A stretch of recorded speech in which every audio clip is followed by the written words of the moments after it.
Now it's your turn to set up the client IDs so that you can use the My Profile page in your Conference Central application. After you get everything hooked up, you'll find that more and more of the web pages start to work as you add more functionality in the coming exercises.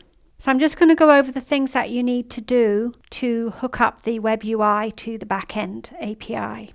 You're going to need to get the client ID. To do that, just go to the Developers Console, and in your client ID for web application, you can get your client ID. And then you're going to set the web client ID in constants.java so that your endpoints API knows which client IDs are allowed to access it.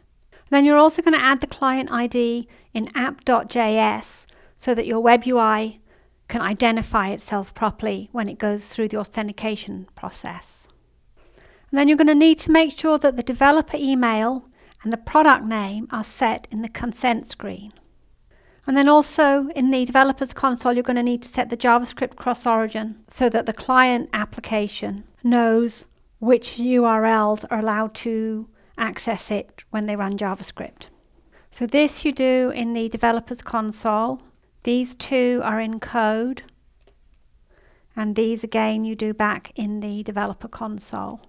So after you've gone through these steps, then deploy your app, and you can do it on localhost or on AppSpot, and then go to the My Profile page and test it.